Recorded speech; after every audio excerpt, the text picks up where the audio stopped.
Whoever said, "A janitor can't change the world," never met Raza. Imagine this, it's nearing midnight, and as most of the office lights have gone dim, a lone figure in dusty overalls slips into the assembly hall. The engine, silent, cold, lifeless, waits like a sleeping giant. As the CEO's laughter echoes down the corridor, Raza kneels beside the machine, tools in hand, heart pounding.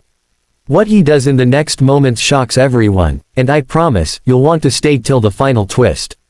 If you're watching this, make sure you hit like now and subscribe, because stories like this deserve to reach every corner. Ready? Let's go. Raza had joined the factory as a janitor 2 years earlier. Every morning, he swept floors, carried waste, polished surfaces, his job invisible to most. Yet all he ever wanted was a chance. He grew up in a humble home where dreams were spoken quietly. His father was a mechanic before illness claimed him, his mother struggled to make ends meet. When he landed this job, he kept his real passion hidden: engines, machines, and the hum of metal parts in motion. The factory was run by Mr. Khan, a shrewd CEO who believed that only high degrees and formal titles mattered. One evening, an important order came from overseas. A critical engine unit had failed, threatening the entire shipment and the company's reputation. The best engineers tried and failed. The board was restless. In a meeting, Mr.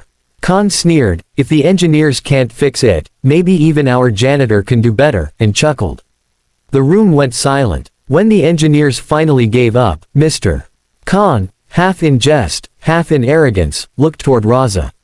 The challenge hung in the air. No one believed he could do it, but he believed in himself. So alone in that vast hall, with only dim lights and the weight of doubt pressing on him, Raza faced the monstrous engine. His hands trembled, but his mind was laser sharp. He had studied schematics in his spare hours, borrowed manuals, asked the old mechanic next door for guidance. He remembered his father's teachings from childhood: patience, observation, listening to what the engine said. For hours he worked. Bolts resisted, circuits seemed tangled beyond reason, sparks momentarily flickered. He battled fatigue, self-doubt, even the mocking echo of that meeting. At one point, he wiped sweat from his brow and whispered, "Come on, Papa, guide me." The memory of his father's soft voice steadied him. Then came a critical moment, a pipe wrongly aligned, causing a misbalance. One wrong move and it would backfire. He closed his eyes for a second, breathing in, recalling every tiny adjustment. Slowly, he repositioned it, realigned gears, rechecked connections. He pressed ignition. The engine roared to life, first a tremor, then a powerful hum. Back in the meeting room, a tremor ran through wood and steel as the machine outside rumbled. The engineers rushed in, they saw smoke, heard the sound. Mr. Khan's jaw dropped. The CEO who had mocked just minutes ago was struck speechless.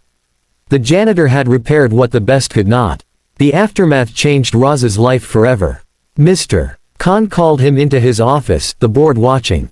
Without hesitation, Raza laid out a vision: training programs for blue-collar staff, merit-based promotions, opening pathways for hidden talent.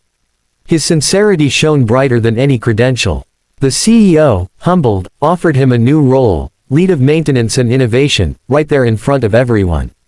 But the real change was in the factory's culture. Engineers began consulting Raza. Workers felt seen. Young apprentices came forward, no longer afraid to speak up. The place transformed from rigid hierarchy into a community of ideas. A few months later, when the company landed its biggest contract. Yet, Mr. Khan stood on stage at the celebration. He held the award and turned to Raza in the crowd. "This belongs to you," he declared, voice thick. Raza blinked, overwhelmed. The halls erupted in applause. "Here's the message I want you to carry with you. Talent exists in unlikely places, longing only for the chance. It doesn't always wear a suit or carry a degree.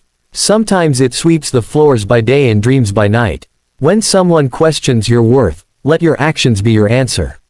When doors seem closed, be persistent, resourceful, kind. In the darkest hours, your determination is your light."